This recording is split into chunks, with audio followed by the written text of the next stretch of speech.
We actually have some Doomz action for you today. Blue Eyes White Dragon is on the heels and some Sacred Beast action too. Make sure you guys smash the crap out of that subscribe button so you guys don't miss out more. We actually get to see some Doomz action here, actually kind of showcasing some of the power that this deck is able to do. And you can see like Medius has been greatly reduced in this deck. You know, Medius is still an incredibly powerful tool to the deck, but you know, you're just playing as a 1-up. Just going to be able to do some of the key combo lines that you need. You're also doing the triple Terminus Portal in here. The Doomz Dragon is probably very important to this deck a lot more than some of the others, because you need that Doomz interaction to kind of start the combo lines that this deck needs to be having going for it. And obviously, I think it's got a great chance of doing what it needs to do. Also, you know, this deck gets to go Merrymaker and Champion Sargass, which is already an incredibly powerful combo line that the deck has access to. So thank you to Konami for, you know, still allowing Doomz some functionality out here, which is great. Next up is Blue Eyes. I'm actually kind of surprised about this because I thought that, you know, this deck had really been struggling in the background to kind of get things going, but we actually have a functioning list. Obviously, you know, having 3 additional copies of Maiden that we can now access, I think does help this deck out tremendously. You need as much consistency as you can kind of get, and obviously that's kind of what you're getting with this. You're getting those key upgrades to actually help your deck out, and once you do get that motion going, it's great. Also, one more deck that's going to need the expensive price tag of Harmonium kind of get going. It's really sad to say that because, you know, Harmonium is such an important piece to the way that, you know, these decks need to be able to play. And obviously now being forced to, you know, have that variance needed, we'll wait and see how this goes. But if you want to play Blue Eyes anything post Overframes, going to be kind of expensive. Next up here, we get to see some Sacred Beast action. Now, Sacred Beast has been showing up a little bit more recently. I kind of thought that this was just going to kind of be like an early kind of done scenario, but no, actually, this deck has been doing pretty wonderfully in the background of things. This build's actually doing the Super Polys. We are playing the Dominus Sparks in the deck. I don't think that's a problem. I mean, like, oh no, suddenly like your Uriah gets busted and, you know, you're not going to be able to take advantage of it. I mean, that can be a possible downside of things, but it's not like the possible worst. Also, shout out to Gordian Slicer down here. We've been seeing Slicer come up a little bit more as a tech choice, and honestly, I think it's a very good one.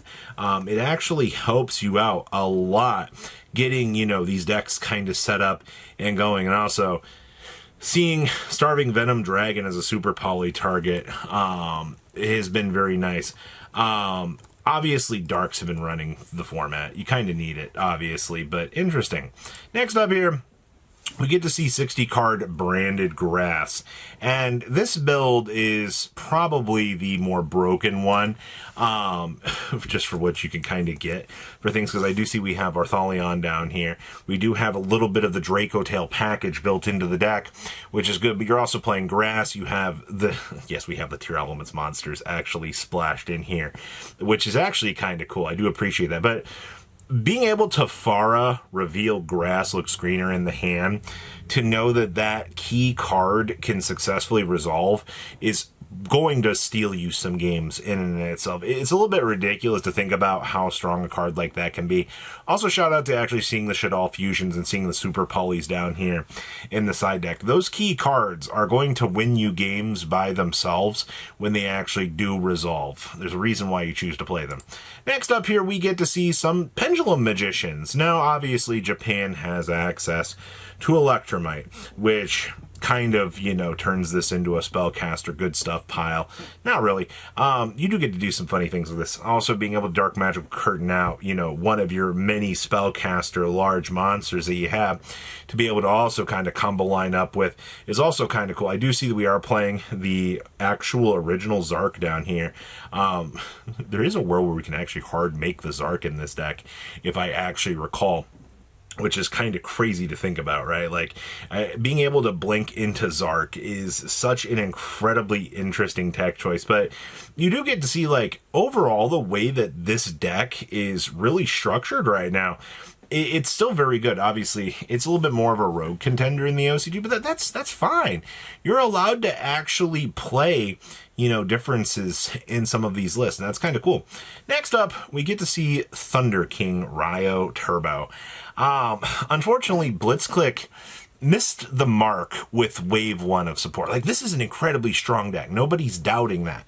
The problem has come down to, you know, how this deck is sought after to kind of control the field after everything is kind of set up, which kind of has been a little bit rough for the deck to, you know, kind of do its thing. Obviously, you know, like, you need good generic good stuff. Like, this format has turned into, you know, how many good generic staples can I shove into a deck to make work? You know, insert Harmonia, insert Fallen of Virtuous, insert, you know, Nadir's Servant package. All of these utilization tools that I can use in my extra deck to be able to kind of circumvent things is kind of nice. But obviously, this is the world you live in now. You know, you're looking for that patch up so that, you know, your baseline strategy can work. Next up is some Doomz with the FTK. Now, what has been happening with this particular deck in general is, you know, the new Link 5, the one that can send something from the extra deck to the graveyard. That's what has been popping up a lot recently. They're using this degeneracy to be able to turbo out the Link 5, and then the Link 5's job just goes ahead and Foolish Burials down the Assemble or the Lyralisk monster, and then you just make double Starving Venom Dragon and you just win the game on the spot. It is an inherently broken strategy.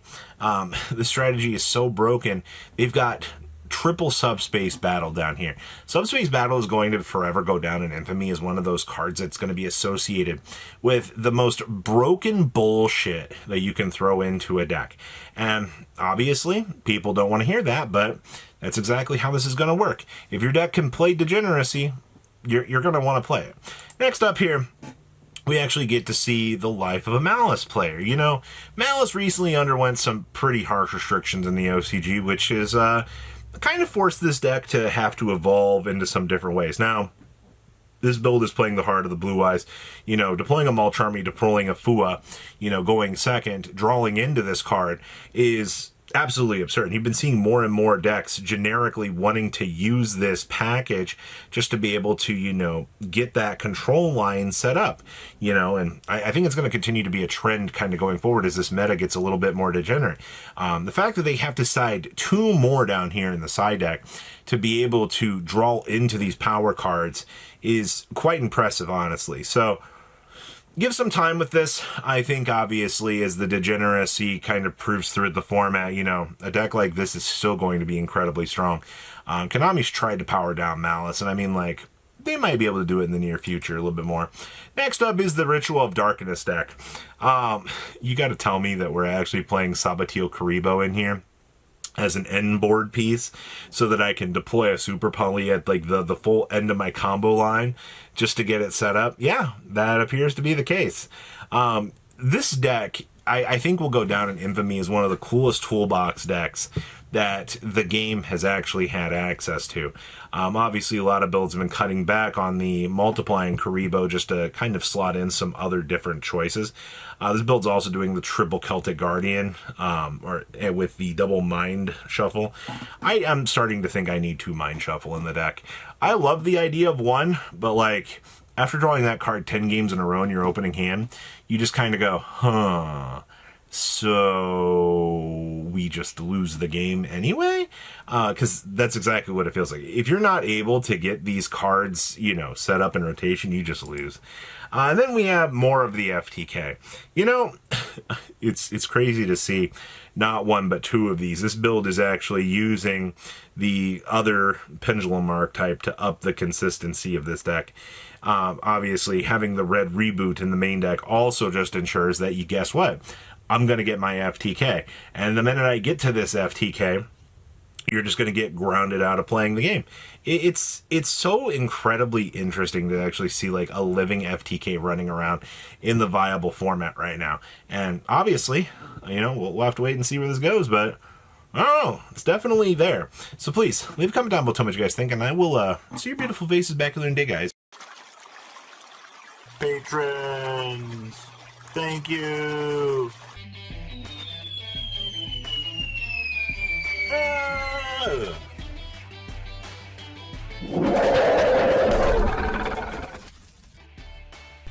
Thank you so much for watching. Check out these other videos.